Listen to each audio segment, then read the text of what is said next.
Mateo 13, verso 24 en adelante. Dice así: les refirió otra parábola diciendo: el reino de los cielos es semejante a un hombre que sembró buena semilla en su campo. Pero mientras dormían los hombres, vino su enemigo y sembró cizaña entre el trigo y se fue. Y cuando salió la hierba y dio fruto, entonces apareció la cizaña. Vinieron entonces los siervos del padre de familia y le dijeron: Señor, ¿no sembraste buena semilla en tu campo? ¿De dónde pues tienes cizaña? Él les dijo: un enemigo ha hecho esto.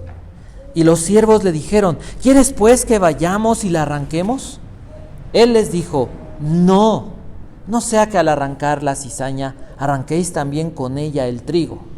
Dejad crecer juntamente lo uno y lo otro hasta la siega.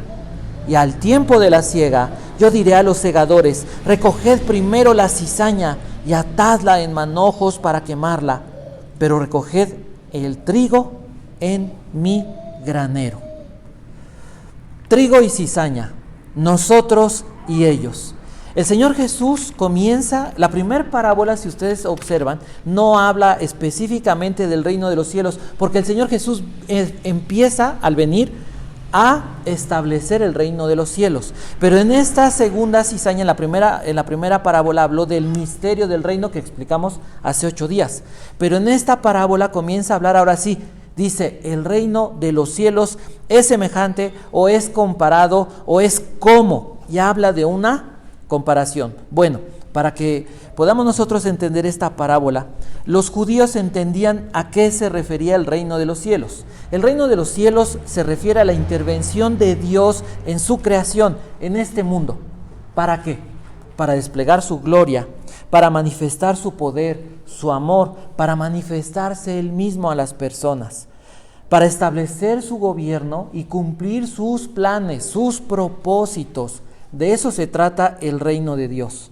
Dios no usa su poder en este tiempo para establecer de una forma política, social, por medio de revoluciones o de un activismo, no a través de acciones físicas, humanas, ¿sí? Levantamientos sociales o diferentes sistemas de gobierno. No establece el Señor su gobierno en este tiempo de esa manera.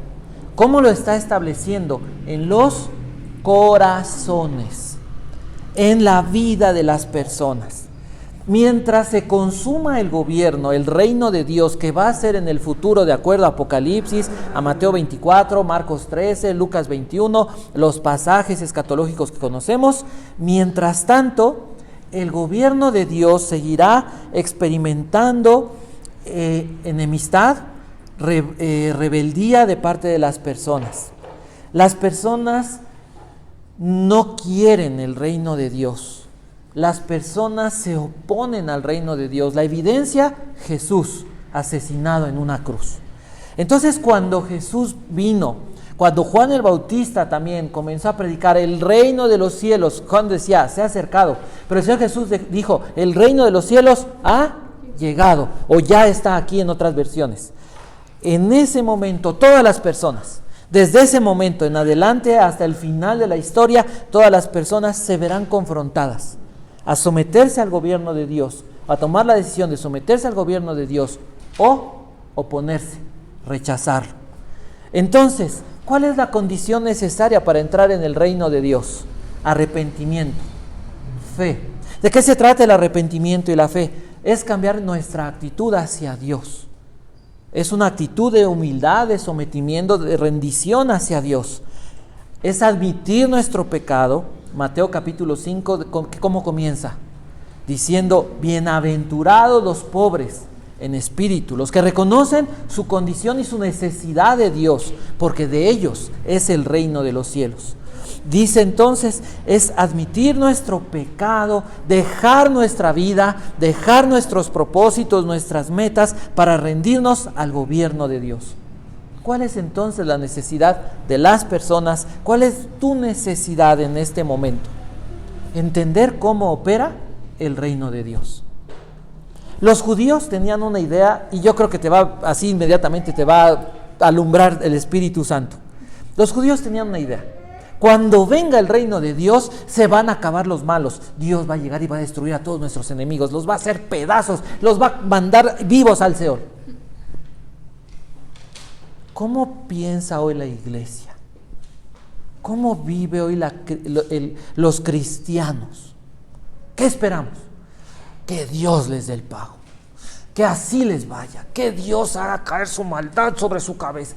¿Y por qué? Porque no hemos entendido. ¿Por qué les va bien a los malvados? ¿Por qué florece el malvado? ¿Por qué ese señor que está haciendo estragos sobre el país y aquel que está atacando y aquel que está causando guerras y nadie les pone un alto? ¿Dónde está Dios? ¿Sí o no? La gente lo hace. Los cristianos lo hacemos. Los judíos siguen haciéndolo. ¿Qué necesitamos? Necesitamos comprender y enseñarle a las personas en qué momento estamos viviendo, y se llama gracia. Gracia. Porque si Dios hubiera juzgado y el Señor Jesús hubiera juzgado en el momento, en el primer pecado a todos, no estaríamos aquí. Es más, aunque nos hubiera dado 1000 pecados de crédito, por decirlo de alguna manera, ¿estaríamos aquí? No estaríamos. Somos intolerantes, hablando de nosotros como iglesia. Pero el mundo es intolerante. Todos queremos un mundo perfecto y somos intolerantes a los nuevos creyentes. Llega alguien que acaba de convertirse y le vemos así, ¿no? La pasión y atrabancados, dijera una persona, decía como novilleros. Queremos comernos el mundo. ¿Y qué hacen las personas que tienen más tiempo en Cristo? Ya se le pasará. Yo pasé por eso. No, y yo, mira, fíjate que yo hice, y a mí, y entonces casi, yo tenía un teléfono rojo con Dios, ¿no? Y al que le hablaba era a mí para avisarle al mundo lo que iba a hacer. Somos intolerantes con los creyentes inmaduros, porque puedes tener 20 años de cristiano y tú no eres una persona madura, no conoces a Dios. Y puedes tener mucho conocimiento de la Biblia, pero estar espiritualmente enfermo y ser una persona que no ha caminado, que no ha avanzado, que está parado enfrente de un muro, enfrente de una pared y no sabes ni qué hacer. Entonces, esta parábola puede ser la respuesta a muchas de tus incógnitas. ¿De qué se trata esta parábola? Todas se la saben, ¿no? La cizaña y el trigo. Básicamente, ¿qué hizo el Señor Jesús? Vamos a comenzar con el significado.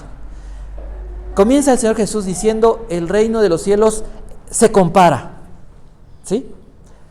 Nos va a explicar. Los discípulos, cuando Jesús está en el mar, termina la parábola y se regresa a la casa.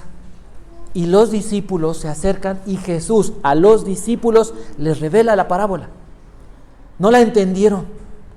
Les tuvo que explicar la parábola.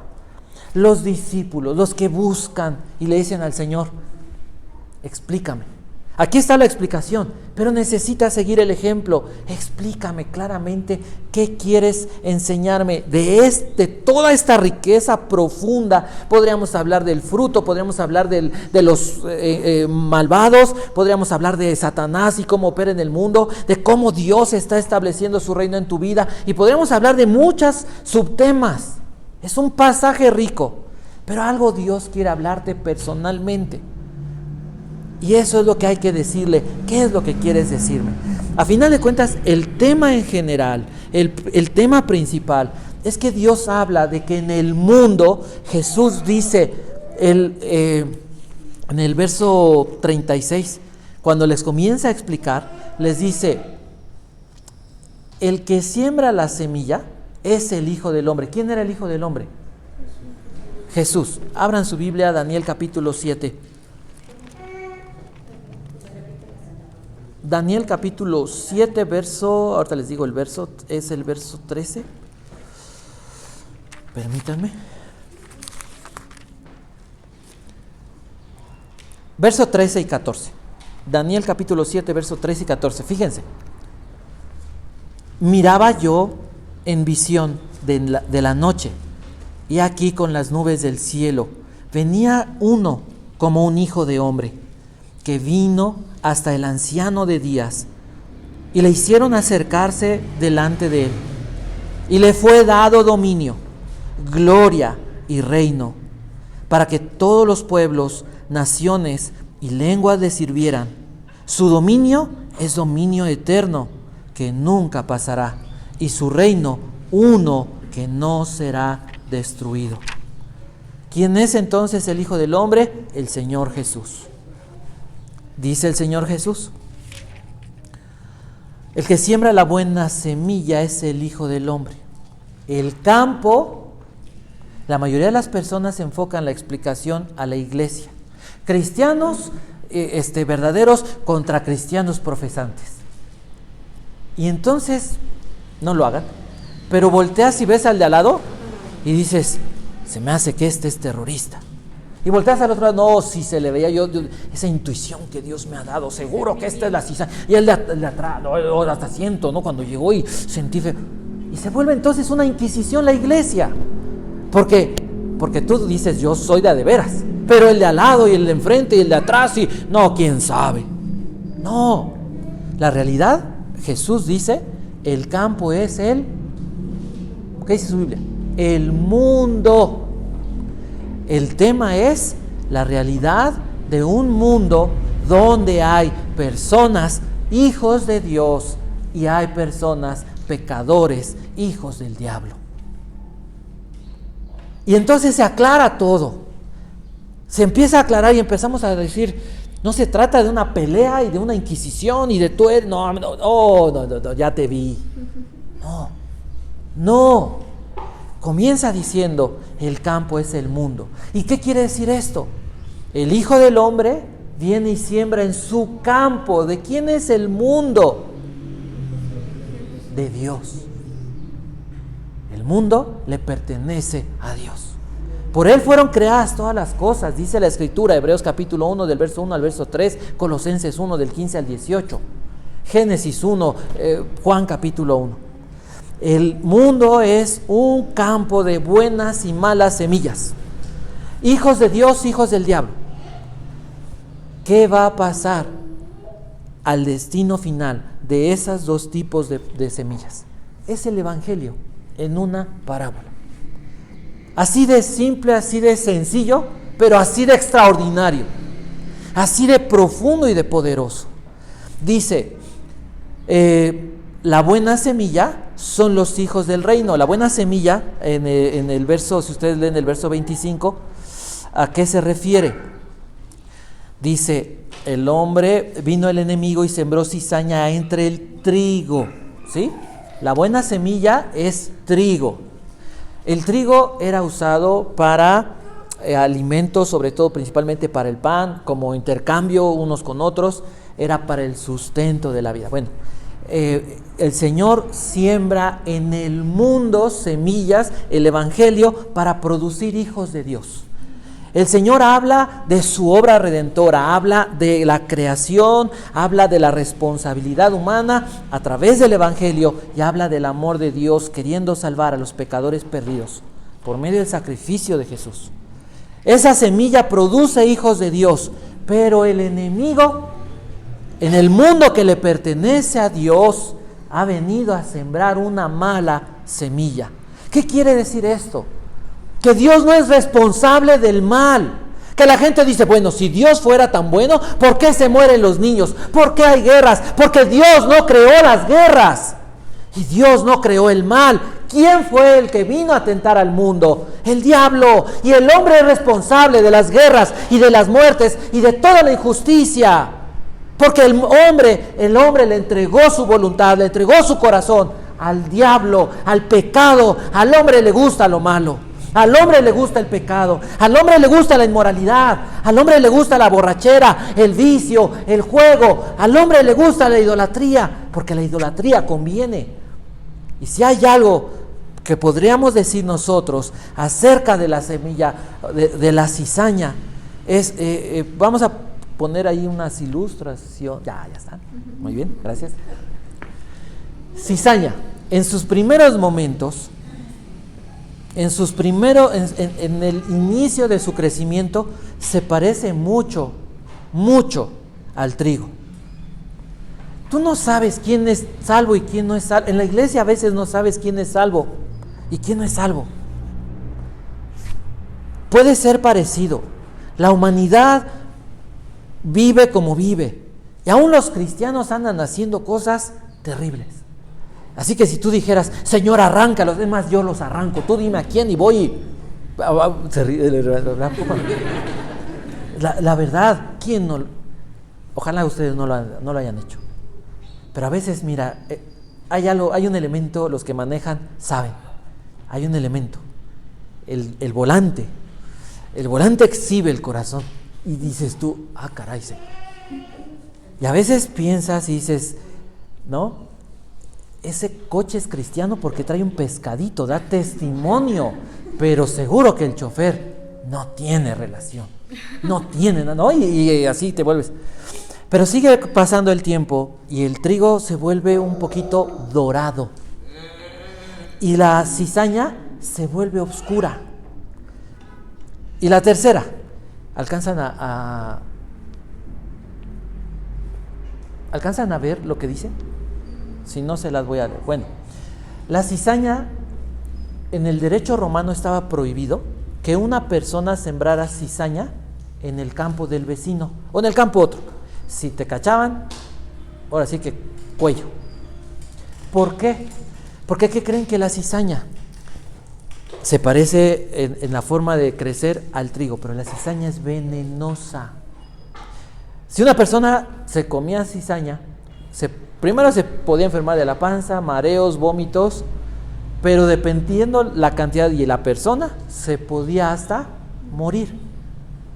Entonces imagínate qué produce la cizaña en el corazón de las personas. Corrupción y al final muerte. Y recuerden el video, no olviden el video.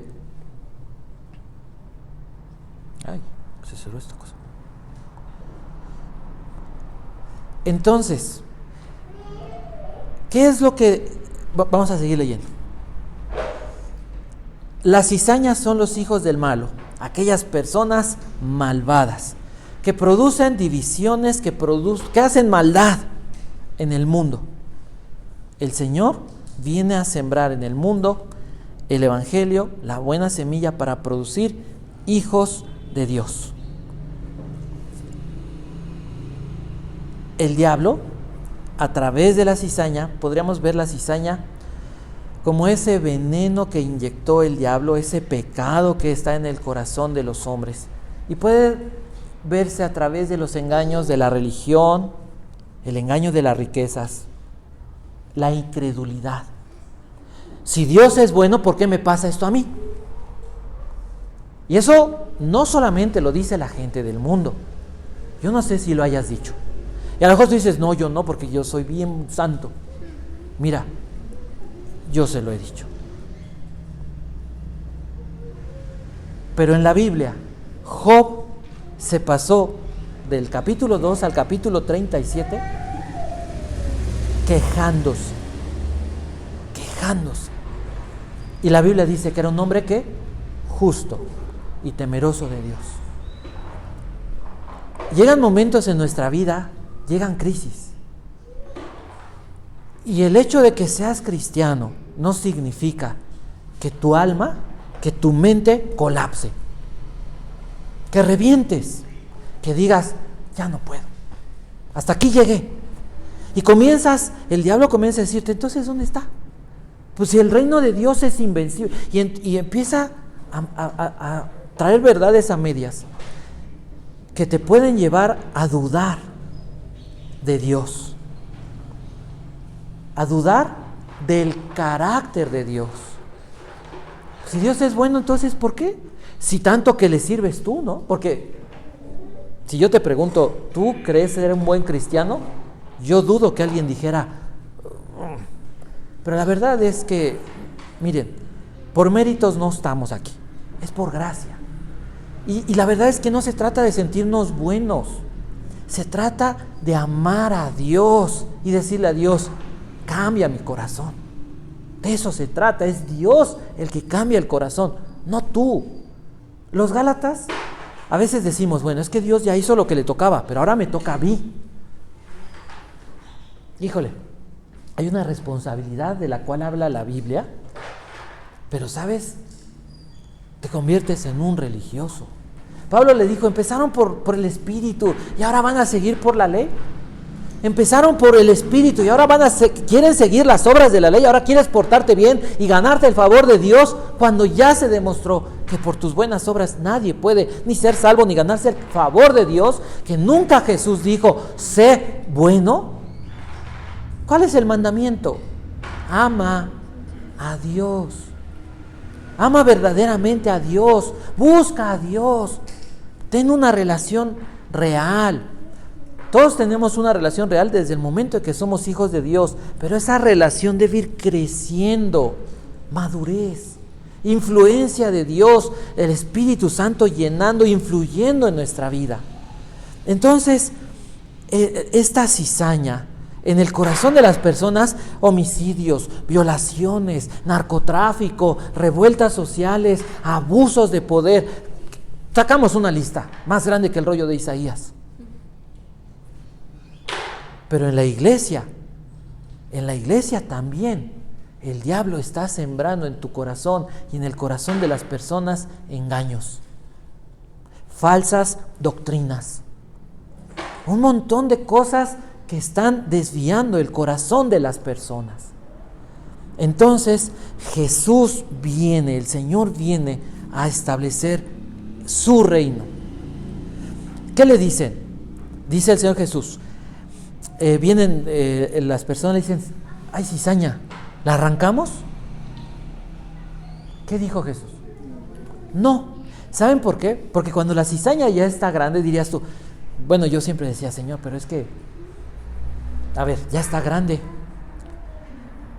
Se dice que la cizaña no se dobla como el trigo por el peso de la semilla.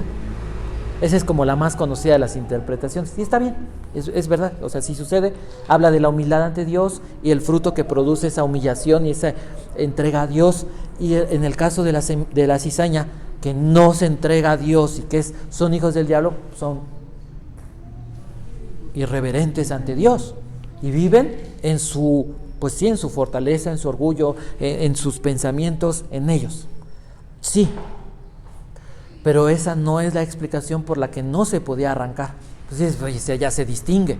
No, el problema, ayer lo comprobó la hermana Laura, es que en la medida que crecen las semillas, las plantas, las raíces ¿cómo se dice? Se unen, se entrelazan, bueno, ya me entendí. Qué bueno que me ponen atención. Y entonces, si tú arrancaras la cizaña, te llevas el trigo. ¿Qué pasa? Que haces daño. En este caso, causarías un daño mayor. Otra cosa, no le toca a la iglesia ir, ni a nadie, ir y acabar con la cizaña del mundo. Nos toca, ¿qué nos toca? Orar por el mundo y vivir entendiendo que en el mundo que Dios creó, hubo la entrada del pecado, de la maldad, y que estamos para dar fruto apacible de justicia, para dar fruto, como dice Gálatas, amor, gozo, paz, paciencia, benignidad, bondad, fe, mansedumbre y templanza. Ese es el fruto que tenemos que dar. Es el fruto que Dios nos ha llamado a dar. Qué difícil. Vas manejando y se te cierra y así, ¿no? Y dices la primera, Señor, está bien, que Dios te bendiga. Pero la segunda, la tercera, la décima, ya te empieza tu carne a hacer. ¿Por qué? Porque no tienes bien entendido para qué estás aquí. Estás aquí para representar y para reflejar y para hablar de Jesucristo. Para eso estamos aquí. Y así como dice la Escritura, y bueno, la ilustración que vimos, tallaron la cizaña y está hueca. ¿Puede salir algo bueno del mundo? Si algo sale bueno del mundo es la gracia común, de la que hemos hablado muchas veces, que opera, ¿no? Un médico que es ateo y que se cree la eminencia, pero Dios lo usó, aunque él diga que no, Dios lo usó para una medicina, para ayudar a una persona, ¿sí? Hay cosas buenas en el mundo por la gracia común de Dios. Pero si tallaras ese trigo, ves que hay fruto. Muchas veces Dios nos lleva a momentos de prueba. Y las personas sin Cristo, ¿cómo se hizo la cizaña? Polvo. Se van a morir. Una experiencia y un destino sin Dios, vacío, vano. ¿No te da tristeza? ¿No te da tristeza pensar que eso puede estar pasando en la vida de alguien de tu familia? Hasta podrías decirle a Dios: Señor, confirma mi salvación. Esa no es una oración mala, es más, buenísima. Confirma mi oración. Mira, yo he visto evidencias, pero hay cosas en las que me he comportado más como cizaña, causando tropiezos, acusando problemas y siendo quien soy. O sea, y lo hemos dicho, el hashtag famoso de nuestra iglesia: somos Pedro. Ya está.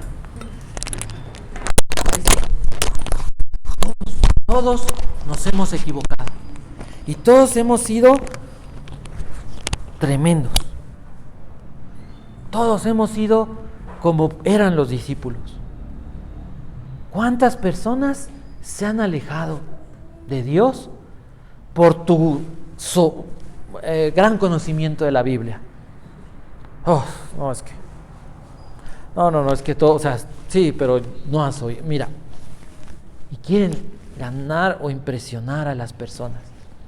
Jesús, ¿cuándo debatió con las personas del pueblo teología? ¿Cuándo? Es que aquí la membresía. ¿Cuándo? O sea, Jesús dijo: hay que seguir y vamos a ver si te aceptamos como discípulo. ¿Sí? O sea, ¿sí hizo eso? Imagínate a Mateo, ¿hubiera sido discípulo? Pedro, o los grandes cristianos, ¿no? Juan y Jacobo: Señor, déjanos el reino, nosotros podemos. Mira, tú descansa, tú dinos. Jesús no era así. Entonces, las pruebas, las crisis en nuestra vida, debemos comenzar a verlas como regalos de Dios para limpiar y sacar la suciedad que hay en nuestro corazón. Si tallas así, dices tú, estás haciendo pedazos del trigo y al final quedan las semillas y de ahí se saca el pan. Y esas las puedes sembrar para que den más plantas de trigo. A veces Dios te lleva a esos momentos y son dolorosos y son tristes y sientes que no vas a poder. Esta semana tomamos otro curso y decía una persona: hay veces que la mejor oración que puedes hacer es decirle a Dios: ayúdame, ya no puedo. A veces no tienes ni siquiera para decir el Salmo 23 dice tu palabra y se te acabó todo. Es que ayunaba y ayunaste y sientes que no sirvió. Y es que yo conozco la Biblia y yo he dado estudios y no te sirvió. Porque sientes que tu fe no está. Y sientes que Dios, ¿quién no lo ha sentido? Se alejó. Los judíos decían: bueno, si tú eres el Mesías, ¿por qué no acabas con el mal? ¿Y por qué no nos salvas de los romanos? Y a veces tú dices: si tú eres Dios, ¿por qué no cambias mi situación? Dios está trabajando en tu vida y en mi vida. Y esos momentos de crisis, esos momentos donde es donde Dios va a sacar cosas, va a quitar la basura, pero va a sacar realmente una vida, una persona semejante a Jesús. ¿Qué va a pasar entonces con los no creyentes? Dice la Escritura, las buenas semillas van a resplandecer, van a brillar así como cuando el atardecer da en los campos de trigo y ves dorado. Y si han visto una foto de eso, si no, búsquenla ahí en su internet. Y dices, bendito Dios. O sea, así de veras, para sentarte y tomarte un café, un vaso de agua y decir, Dios es bueno y Dios existe. Maravillosa la naturaleza. O sea, te sientes preocupado y volteas al cielo, ves las nubes y piensas que más allá de tu vista está Dios, pero que hay alguien que está sentado junto a ti y se llama Jesús, porque dijo, voy a estar contigo. Y dice, y habitaré en medio de ellos el Espíritu Santo. Y cuando tú volteas al cielo, sabes que no estás solo. Pero ¿qué va a pasar con las personas? ¿Qué dice el Señor de las personas? Que no son trigo, que no se rinden ante Dios, que se han rebelado y se rebelarán contra Dios. Dice al final, el Señor enviará a sus ángeles y recogerán de su reino a todos los que sirven de tropiezo y a los que hacen iniquidad. ¿Y qué va a pasar con ellos? Y los echarán en el horno de fuego, y allí será el lloro y el crujir de dientes. Ese mundo que aparentemente hoy prospera, que tienen dinero, que defraudan, que roban, que hacen maldad, que causan tropiezo, que hacen daño, que matan, todo lo que vemos, un día Dios los va a juzgar. ¿Qué tan terrible será el infierno que generalmente Jesús hablaba dentro de la predicación del Evangelio del castigo eterno? ¿Qué dijo el Señor? El fuego eterno preparado para el diablo y sus ángeles. No es el deseo de Dios que las personas vayan al infierno, pero aquellos que han odiado y rechazado a Dios, Dios no los va a obligar en su bondad a estar con Él. Si me has odiado toda la vida y tú has querido vivir a tu manera, no te voy a obligar para que eternamente estés conmigo.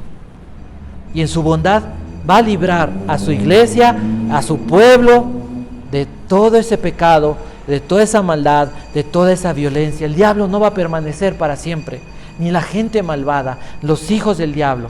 Pero los que vamos a permanecer para siempre, dice entonces los justos. Ahí podrías haber dicho amén. Entonces los justos, dice, resplandecerán como el sol en el reino de su Padre. El reino es una realidad hoy. Tú puedes vivir en este mundo en una crisis por lo que haya sido. Y de veras, si estás en una crisis, acércate. Te voy a entender. Y debes de saber, no estás solo, no son palabras para afuera. Necesitamos de gente. Necesitamos que alguien nos escuche y que alguien nos diga, desahógate. Tapar el dolor, la tristeza, el enojo, tu situación, no sirve. No sirve. Ocultar tus miedos tratando de tener actividades espirituales y hacer cosas espirituales no es. Cuando Jesús dijo, mi yugo es fácil y ligera mi carga, ese yugo, no sé cómo te lo imaginas, pero ese yugo estaba hecho a la medida. Lo que dice el Señor es que la vida que Él planeó para ti es una vida hecha a tu medida, para que disfrutes de la gloria de Dios. Y Dios te dio todo lo necesario para vivir esa vida que glorifica a Dios. En la medida que tú entiendas la condición de trigo, hay pruebas. El reino no se ha consumado, pero ya lo puedes ir experimentando en la medida que te entregas a Dios, en la medida que Dios es más influyente en tu vida. en esa medida tú vas a disfrutar de la gloria de Dios. Cierra tus ojos y medita en estas conclusiones.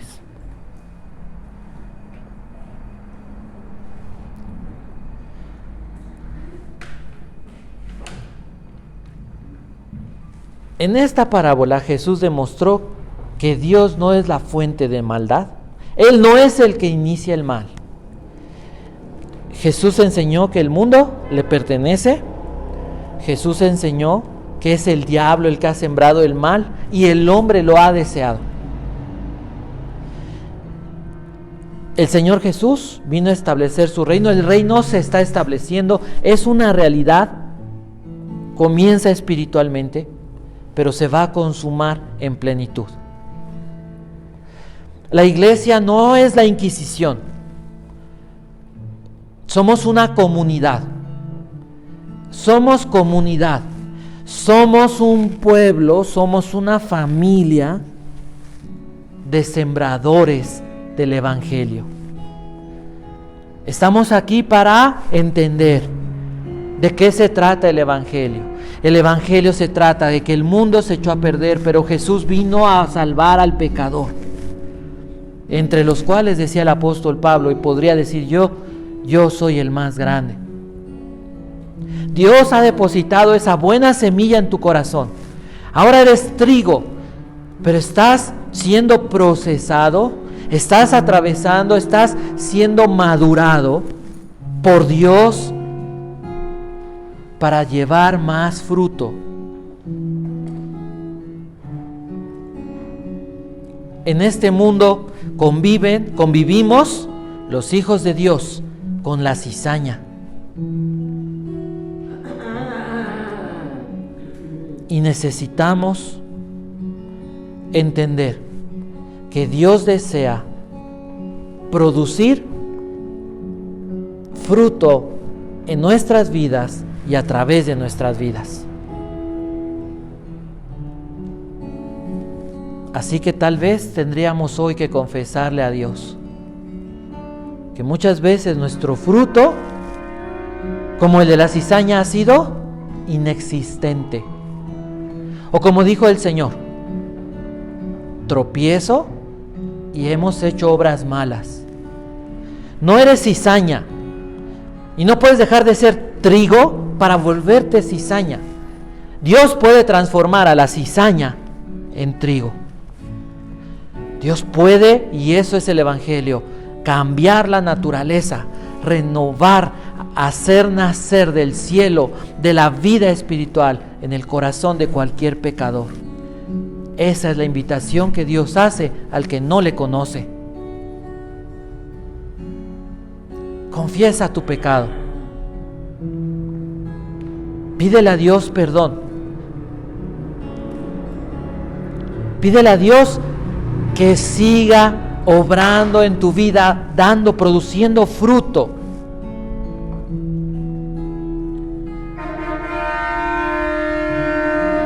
Enfócate en esta palabra de Dios. La buena semilla crece, madura y se reproduce, produce fruto. Esa es la realidad de un hijo, de una hija de Dios. Entonces, ¿qué vas a hacer? Tómate estos instantes y comienza a hablar tú con Dios.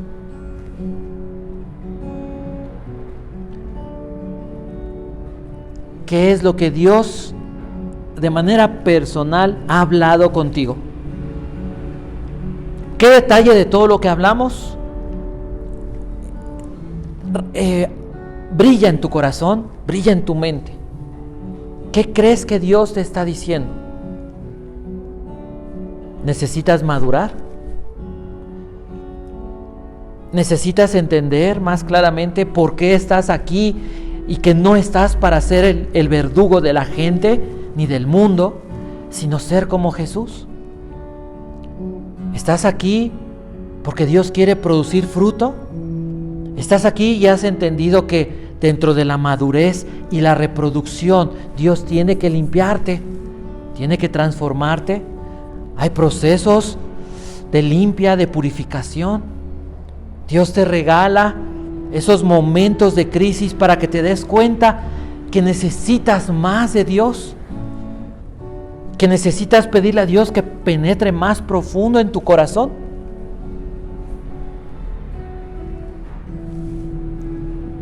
Habla con Dios.